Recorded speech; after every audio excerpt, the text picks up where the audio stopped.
I am, at the present time, a agnostic atheist. I'm not here listening to you just to respond. I'm here listening to understand, right? Like you draw the line in the sand and it's like you over there. Us versus them. Right. That's it. And that ain't it. I went to a white church growing up. So I'm like, well, Christians must be white. That's just what it is. My relationship, or our relationship as sovereign kings, as the Lord has made me, right? And what my religion tells me, or what my faith tells me, is that God has made me a sovereign king. If humanity abandoned this idea of religion, because we find beauty in our stories, our resilience, our perseverance, and religion kind of has always packaged that together, cobbled it together neatly. And he's like, in the absence of that, where do we find the beauty? The relationship that we have with our religious belief. It's about you and your relationship with your entity, right?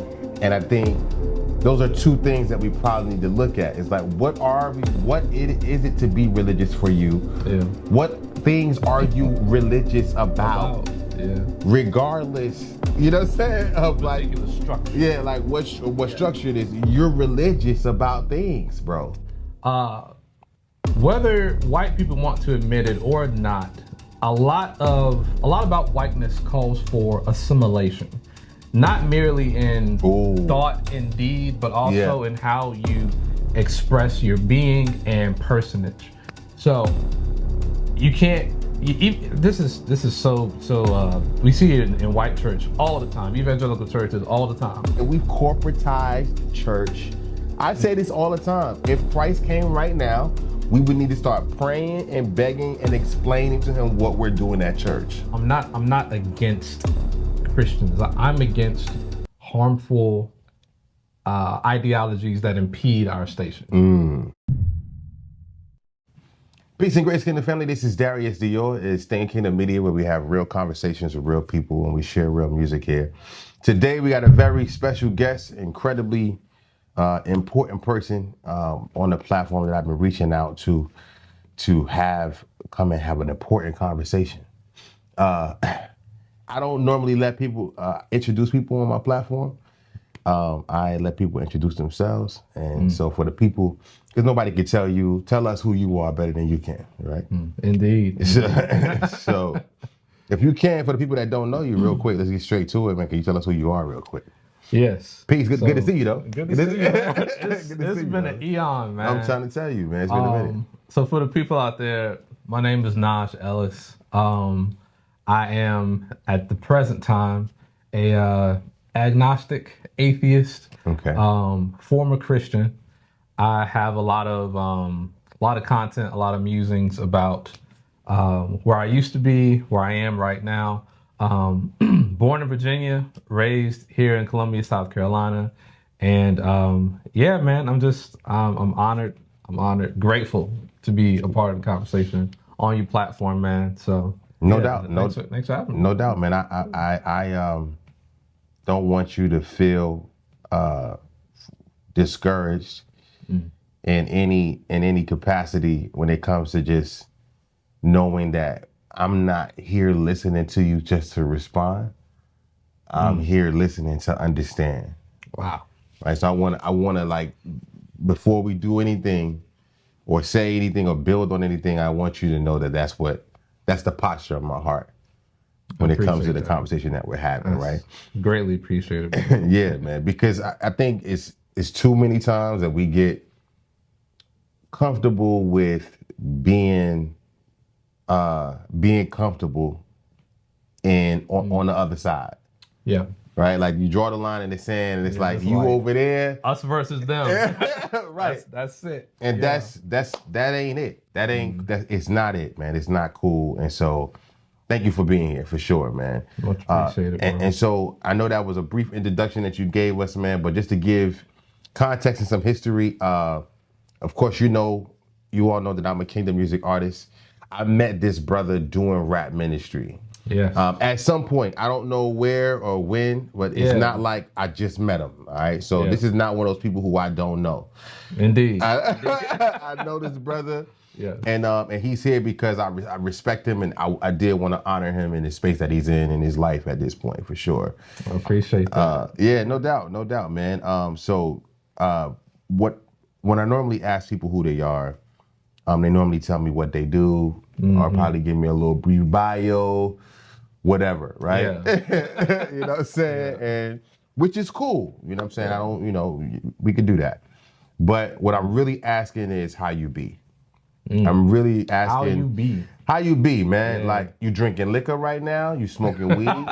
You high? You know what I'm saying? Are you jacked up? Is your heart black because somebody hurt you? Interesting. Right? You know what I'm saying? Did you get beat up at school, or like, you know what I'm saying? Like, you know what I'm saying? Like, did you fail in life? Did you lose your job? Yeah. You know what I'm saying? How you be, like, in that sense, but also, like, how is it to just know you as a person? You know what I'm saying? Are you open-minded? Or nobody can get you off what you want? We can't talk to you about, you know what I'm saying? Like, we can't, you know what I'm saying? We can't build on nothing with you, right? Like, you trying to teach. Yeah. Right? That could be it too. That's how you are, right? But only your wife know how you are. Only the kingdom know how you are. So if I really want to know, I could ask your peoples. Yeah. But I'm asking you. Of course. I'm asking you, right? How you be? So, man, that is, I love the question because it's full. Yeah. You know what I'm saying? So me, I'm open-minded. I've always been somebody that wants to know more. Yeah. I've always wanted to know more.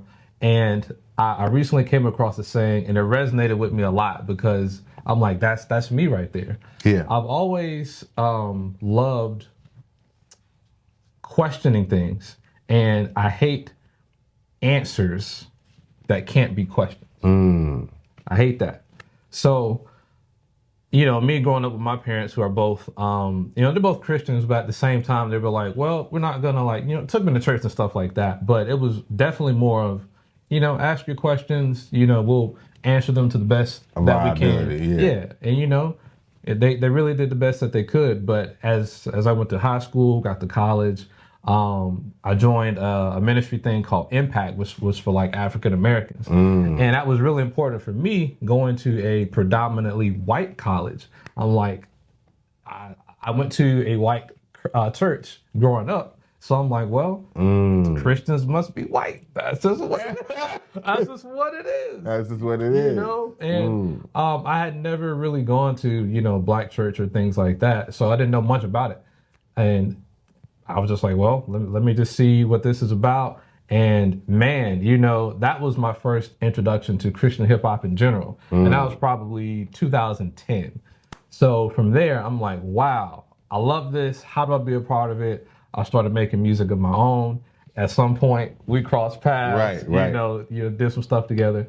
And as time went on, man, I learned more about just titans, like other leaders in the faith, like Ravi Zacharias, who's had some crazy stuff happen in his life. Frank Turk, Justin Martyr, Eric Mason, just a bunch of other cats. So I was just like, all right, who really knows about the Bible, how it speaks to the black experience? Because a lot of what we've seen in America is like, you have Christianity and it was given to people a certain way, and it served them that way. And so for me, the more I learned, my beef with Christianity wasn't necessarily, it's been weaponized a certain way, because people can weaponize pins, right? I'm like, well, what is its utility? How does it speak to reality as we know it? And the more I learned about it, it's like, well, I think it has a lot of good commentary on just the human experience, how we're supposed to treat each other, things like that. But other things, namely the Genesis account, how sin entered the world, how people have so many different denominations and just understandings of the Bible, Right. when it's supposed to be a, one spirit, one accord type deal, when it's like a million different spirits, a million different accord. It's just like, that doesn't make sense to me. So I'm like, I dug further. I'm like, okay, well, how does this apply to me? Can I look at my experiences in my life, and how many of them can I say, okay, boom, that was God, or that was me, so on and so forth. And the more I dug, the more I just saw, it's just me. I'm incredibly, I'm resourceful, I'm resilient, and I just remember also having conversations with people more recently now. A girl I went to high school with, who was really like, well, I saw how you were then. I see how you are now. Like, what happened to you? What changed? Like, who hurt you? Right. Things like that. Yeah. And it's like, it wasn't even on that type of time. Like, I just love learning, I just have a million questions about a million things. And the more I just ran into these questions, people were just like, well, listen, man, humble yourself. The more you humble yourself, the need for the questions will just go away. Right. You ain't gonna have these questions if you just chill, just relax. You'll be all right. And it's like, that's never been me. That's never been me. So, yeah, just as far as who I be, I am someone that has an incredibly open mind. I have a hunger and a thirst for learning, and I love humans, man. I think that humans can love humans better the more that we think. Right. Yeah. I think that religion is useful, but I struggle to see how it's truthful. Right. I look at how it's evolved in humanity across time. And generally speaking, humans are pattern-seeking creatures, and religion has been a means by which we try to understand the world around us. Yeah. And so you went from being like, well, there must be a god of fire, a god of grass, a god of thunder. And then you learn how fire and grass and thunder work, and it's like, okay, well, there's not gods behind those things, And so, it's just really it's gotten to a point where we have so many explanations for so many things, and I really think it's only a matter of time, just based on how things have trended, before we get to a point where it's like, okay, maybe morality has always been, how do I balance my personal needs with the needs of society and people around me? Yeah. And so that's where I've arrived on that. And then as far as how I've other conversations I've had in Black spaces, just with other religious Black people, I think the initial impression is I come across as like a Hebrew Israelite, if you will, in some respects. But that's not my thing. You mean like that's been the consistent like respect that you've it's kind of seen, like, or like it's almost as if you're Black and against Christianity, you're a Hebrew Israelite. Okay. That's been the math. That's been That's been the math. So you a Hebrew Israelite? It's like I'm not even that. Not even close. Like, I think even given the inflection of my voice and my accent, I don't even sound like, that's not even. So my thing has always just been, or my thing has more so been, I care about Black people. I care about our experiences in America. I care about humans and how we treat each other. And I care about the way we think. Yeah. I care about the health of our thought life. And as we just look over things historically, I struggle to see how religion can continue to be a net positive for humanity and for Black people. I see it. I know a lot of the benefits that it's had, but by and large, it's like it's been us. It's always been us. Yeah, and I think that's what they call like a universal truth. Yeah, that more or less, that it's always been us having the authority, us having the dominion, us having the power to do and be. Yes. Right. Yes, Right. So that's, I don't think that we disagree with that. I think it's the sovereignty of whoever God is to whomever, right? Like I think what I've found and what I've learned is just leave the Lord alone, right? Right. And what I mean by that is, regardless of what I think, regardless of how I'm feeling today, the sovereignty of the Lord is still the sovereignty of the Lord, just like the sovereignty of Darius.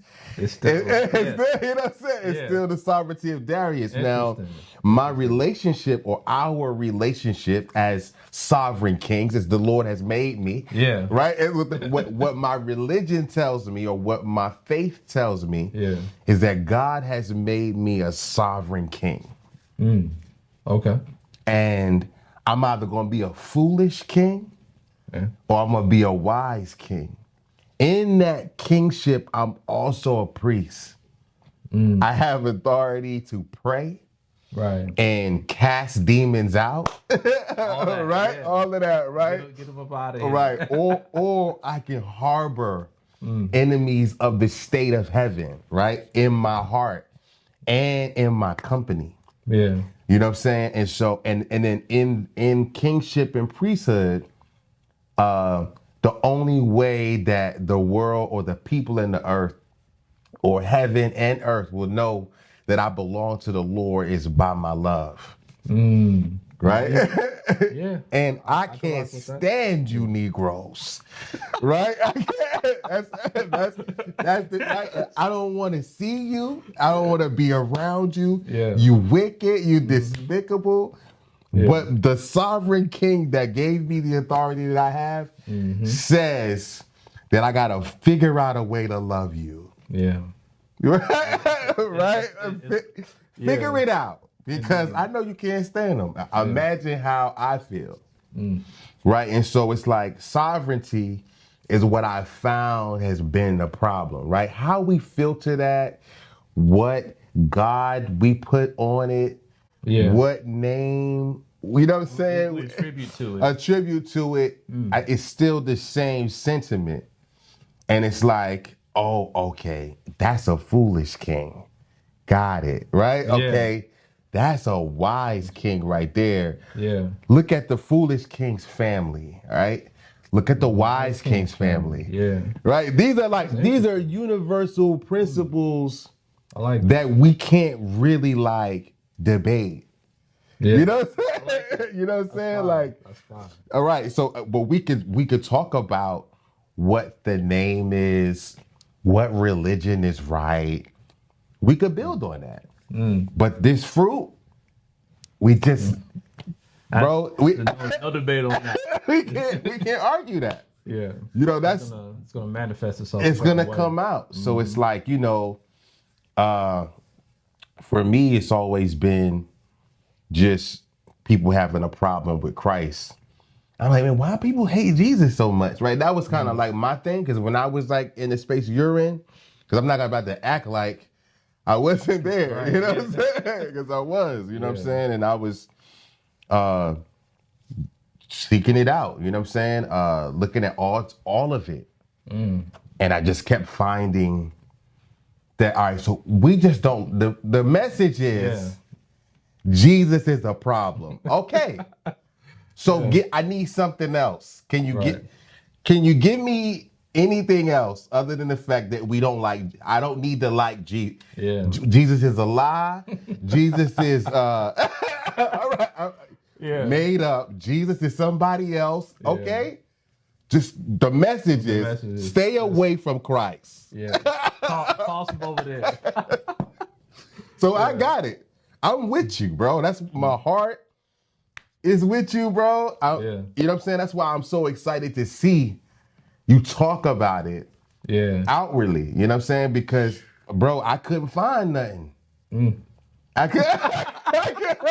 couldn't find nothing, bro. Yeah. I was looking hard, bro. I was like, dang. So, like, do y'all have any other answers other than Jesus is not the way?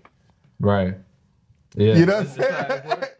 Can we stop building on Christ now? Like, you know what I'm saying? Yeah, because I've been building on this and I don't want to build on that no more. Right. I mean, and you go back, Ashraf Quasi, is a super talented teacher, man. I've heard of him. Yeah. Just how he was building on it. Hebrew Israelites, right? Same thing. Like, all right, y'all keep wanting to deal with Christ, but I think it's more so the response to the influence that Christ has already. Yes. And so I'm like, okay, so how do we, like, there's got to be an antithesis. There's got to be a anecdotal thing that we can do to move on, right? So that we can teach. And like Brother Polite. Oh, yeah, I heard him. You know what I'm saying? Yep. He kept, you know what I'm saying? And I guess, like you said, religion wasn't really speaking to the Black experience in a truthful way. But I think it's less about it being truthful and more so about it being relevant. You know what I'm saying? Because in this time, in this day, don't tell me to pray when Sandra Bland just got violated, right? Don't tell me to pray when, you know what I'm saying, to pray about the knee on the neck. Don't tell me to pray about the homie trying to sell some Lucy's on the corner. That's relevant to me. Oh my goodness, yo. And he get choked out by the gang. Yeah. That's relevant to me. You know what I'm saying? But then when we try to package it in religion and say, okay, well, this scripture says this, so that means that. Like, nah, now you reaching now. Yeah. Now you're doing a bit much now. And so it seems like it's uncomfortable for us to have the conversation, bro. And I just wanted you to kind of get my perspective on what I feel and what I say to myself anytime you put a piece of content out. Wow. It's like that. Yeah. It's like that. That's crazy, man. Yeah, the fruit, man. Where's the fruit at? Yeah. Can you find, keep looking, because I want to find it too. You know what I'm saying? I want to find it too. Like, what if, you know what I'm saying, we found the actual fruit that we're looking for? Yeah. I think it's interesting you mentioned that, because I've seen content by other people, namely, I don't know if you ever heard of Jordan Peterson. Yeah. Yes. I definitely heard of Jordan. He's interesting to me for a myriad of reasons, but I think ultimately what he gets at is if humanity abandoned this idea of religion, because we find beauty in our stories, our resilience, our perseverance, and religion kind of has always packaged that together, cobbled it together neatly. And he's like, in the absence of that, where do we find the beauty? And I think that's what I feel when you ask me, where's the fruit? So it's like, if there are folks out here just saying, all right, let's be done with Jesus, be done with religion, be done with all that, where is the beauty? You know, like we vie for greater meaning, for greater understanding, right? For something above us all. That's what we've always just yearned for as humans. I think that's a very, frankly, a very evolutionary thing, because just hundreds of thousands and millions of humans have done that just for time, and it's helped us survive and create societies and things like that. For sure. But where would we find the beauty? Part of me, I believe, because for folks who don't know, I'm married, been married for Big married. Big married. Big married. Been married for April next year will make 10 years. Yeah, man. No, 11 years. See, I'm just. Congratulations on making the decade, but you're on your way. Yes, without religion, where is the beauty? And I think that we find, or that beauty can be found in our relationships, in love, I know it sounds very cliche, if you will, but it's true. I mean, we've created whole religions off of love, you know, the need to understand things and our purpose. So I think we can still find beauty in our love, find beauty in the things that we aspire to do, the ways that we aspire to change the world, inspire others. You know, you see people all the time who might be lacking a limb or four, you know, who are still out there, you know, speaking to people, inspiring people. People still find the courage to get up every day and do what they got to do. So I still find beauty and resilience in all those things. I don't think that, or I no longer think that, oh, if you don't have religion or if you don't have a belief in God, well, what's the point? We'll all just be out here, pillaging and doing crazy stuff when, I guess a little side fact to it is people have been doing those things in the name of religion for a long time. But yeah, I mean, I think there's so many things to be seen, so many things to be done, so much progress to be made. We still got to get rid of world hunger, right? Poverty. There's so many things that we still need to accomplish. So, yeah, I think that there's plenty of beauty to be found in the human experience, absent of religion. And, maybe when we get to the point where we're exploring space, we'll get out there and see something crazy and be like, wow, people talk about aliens. I don't know if you heard of people talk about the black aliens or something like that. It was like, we found the first African-American aliens or something like that. I'm like, that's real conspiracy theory vibes to me. I don't know about all that. But, I wouldn't be surprised if there is life out there, life as intelligent or more intelligent than humans who have the same sort of questions like, who am I? Why am I here? Are there others out there? Where am I going? Are there others out there like me? So I think that the beauty in the human experience can be found in just the day in, day out attempts to answer those questions. I think there's two things I want to kind of bring. It's just the natural wiring for the humanity to be religious. You know what I'm saying? And not just religious about things in general. Yeah. Like, I'm religious about the barbershop. Like, bro, there's nothing that you're going to do to keep me from taking care of my hair or going to the barbershop, bro. Facts. You can talk about it all you want. I don't care what the scripture says about me cutting my beard or shaping my beard up. I'm going to get this shape up. It's going to happen. I'm going to be there. You know what I'm saying? Like, my barber is going to get my money. It's like, it's not a conversation, right? Like, those folks was religious about going out to Travis Scott concert and losing their lives. The 9 people, they wanted to be there. They wanted to be there. And much, my deepest condolences to those people that lost their lives. I watched a documentary about it recently, and I was like, I didn't know that Travis Scott had people who died at his concert. You know what I'm saying? I'm just, the point that I'm making is the context of religion, you know what I'm saying, how we see it, and just the relationship that we have with our religious belief. It's about you and your relationship with your entity, right? Yeah. And I think those are two things that we probably need to look at. It's like, what is it to be religious for you? Yeah. What things are you religious about? Yeah. Regardless, you know what I'm saying? Of particular structure. Yeah, like what structure it is. You're religious about things, bro. Indeed. I'm religious about my wife and my family. There's nothing that you or God or nobody is gonna be able to convince me and tell me about my family. Like they gonna be locked in with me. Period. No matter what they do. You know what I'm saying? Period. So it's just like, how do we create the balance between how we express our relationship religiously and how we be in it for ourselves personally, right? Because I think that's where when we start having religious conversations, it's like, oh, you're a religious person. So I'm already saying in my mind that I can't really talk to you in a way. Like, I hate when people curse and be trying to apologize to me. Right. Like, if that's who you are. You know what I'm saying? Like, I don't care. What's on your heart may not be friendly. You can't offend me.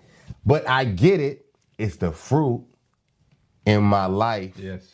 It's the way that I talk. It's certain things that I say. They just comes out. And so it makes you respond to me like, oh, this guy doesn't even want me to be myself around myself. Like don't around him. You know what I'm saying? Can't Like be myself around myself. Wow, around myself, around him, around. Like I can't even be me around me when I'm with this dude. That's crazy. You know what I'm saying? Like it's like before this guy pulled up, I was here with me. Yeah, I was here. I existed. I existed. Before you came, I existed. When you came, you just sucked all the air out of the room, bro. Yeah. And so it's like that is a imbalance. Mm-hmm. I have a relationship with my entity, which you call religion. And it's for me and it's about me. Mm-hmm. And as soon as I bring that in your world, now I'm countercultural now. Yes. I'm an outsider automatically. Mm-hmm. Right? And it's like, nah, bro, when I get frustrated, I start cursing. Mm-hmm. Yeah. You know what I'm saying? Regardless of like, you know what I'm saying? Like, if I get real passionate about something or you don't understand me, I might start cursing at you. Yeah. I might even want to fight. But because you know what I'm saying? But because I got a relationship with this thing that you judge me for, I'm not trying to choke you right now. Yeah. You know what I'm saying? Like I'm one of the ones that I don't got no gray. It's either God or blackout. That's it. No in between. Right? Like it's dark, deep anger with me. Right? So I need this. Yeah. I gotta put something on it. And I cannot say that it's me that's helping me with this. I cannot, I'm mature enough to say, I know that something in me, not something in the sky, something in me that's not me normally. Right? Right. Is helping me with this. Indeed. And so that's the difference between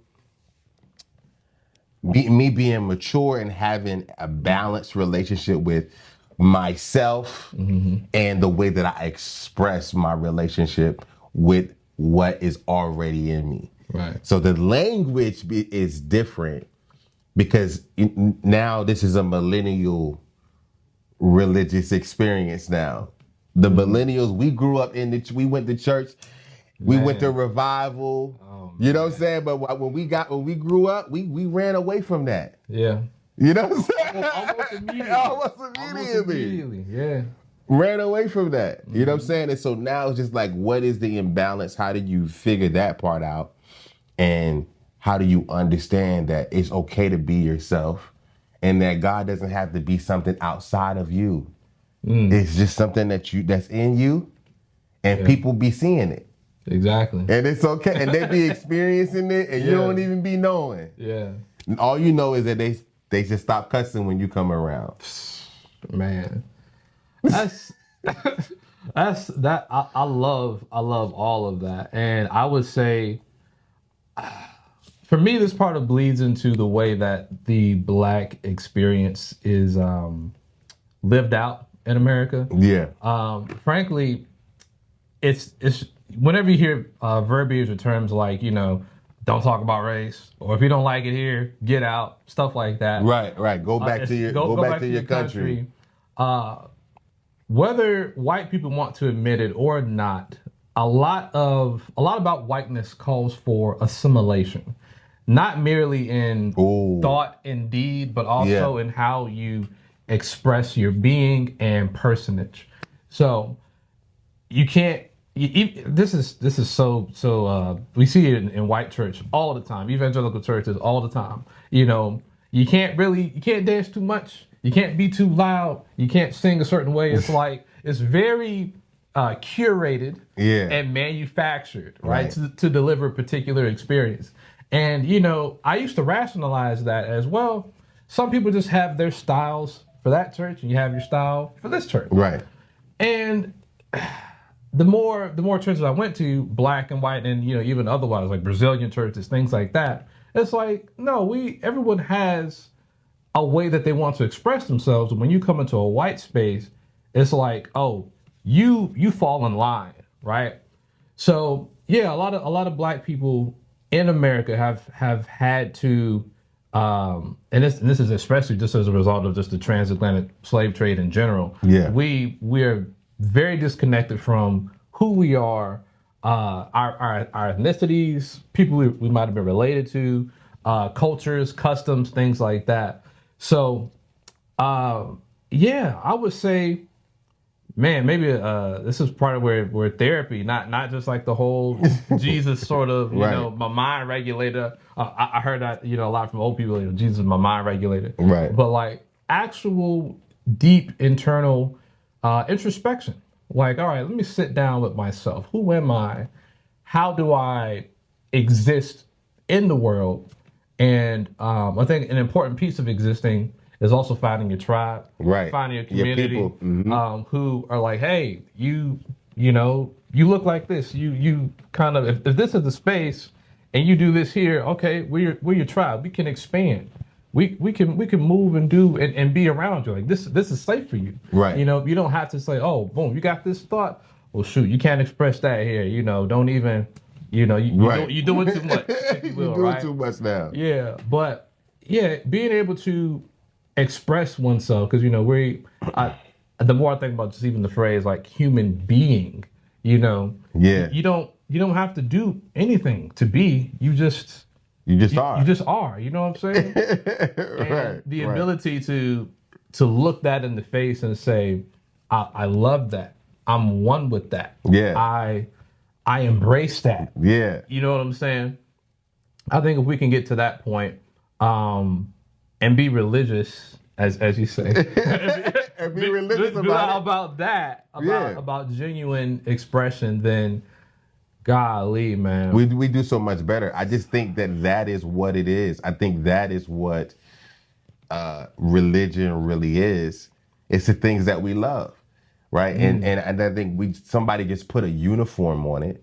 Ooh. At some point and put name tag. You know what I'm saying? Put a name tag on it. There's a corporate list of rules on the wall. Right. We made it a corporate entity. Wow. We made it a business. We made the things that we love a business, and we always do that. We've done that with everything, God. Right? And some of us take the thing that we love and make it a business, and then we make it a black business, and we make it a white business, and it's just business. Yo. It's just things that we love. Yeah. You know what I'm saying? Right? And we want people to pay for the things that we love. Yeah. Right? We turn the tithe and the giving into offering and into money. Oh my gosh. So yeah, we've corporatized church. I say this all the time. If Christ came right now, we would need to start praying and begging and explaining to him what we're doing at church. Right? Boy. You know what I'm saying? And start, right? It would almost like automatically we would have to like assume that he doesn't know what we're doing with church right now. Yeah. Why he was turning the tables over. Yeah. Right? It's like, okay, we are a den of thieves. Yeah. Now that makes sense now. Yeah. Right? The house of Thanksgiving is now a tax collecting den. Yeah. Right? So okay. Because I don't know how to feel when my church sends me the report. You know, at the end of the year, right? And now I done see how much I done gave the whole year. And I'm like, God, what is that? Right? Like come on. Like, right off on your taxes. Like, come on. Right? Like, I didn't want this to disappear. I did not. Yeah. I didn't need this. Yeah. I didn't like now. I don't even feel good about doing it now. Yeah, right. Crazy. Like, but I get it though. Crazy. At higher levels, that makes sense. Corporatize what we love, and for the people that might misunderstand you, might not understand, might not get what you're doing or what you want. What do you want us to know, and what do you want us to do? Those are two questions that I want to ask. Wow. Man. What do I want y'all to know, and what do I want you to do? Yeah. We get it. We see you. We hear you. Just tell us. It's like a presidential question. It's like, all right, address the nation. Yeah. Address the nation, man. What you want us to know, man? What do you want us to do, man? What I want people to know is that ultimately, I'm for the progress of humanity. But even before humanity, I'm for the progress of Black people. I want us to know that we can find. I don't know, this is probably a crazy thing to say, but I do think we should be a monolith. I think that a lot of our experience here in America has been just struggle after struggle after struggle. Yeah. And I think that both those struggles have caused a lot of the things that we deal with today. Yeah. And at the same time, we are perfectly capable of using our knowledge and the resources that we can pull together to increase our station here in America. Yeah. And I think that belief in Jesus can help in that regard, but it's historically we were unified in an effort to increase our station, and then we weren't. It just became a bunch of hooping and hollering and a million different things. So I think if we get back on track about our mission, our goal to elevate our status here in America, we can. There's so many things we can change, so many things we can do. So I want people to know I'm not against Christians. I'm against harmful ideologies that impede our station as Black people. That's what I'm against. That's what we need to know. Yeah. So as far as what we do, what do we do? I think there's so many people who are out there who are already doing the work, the boots on the ground, charity kind of work. Find organizations to plug into. I would say if your church is one of those organizations that's actually feeding the community, helping out homeless people, handing out water, haircuts, whatever the case is, do more of that. Keep doing that. That helps us. That serves us.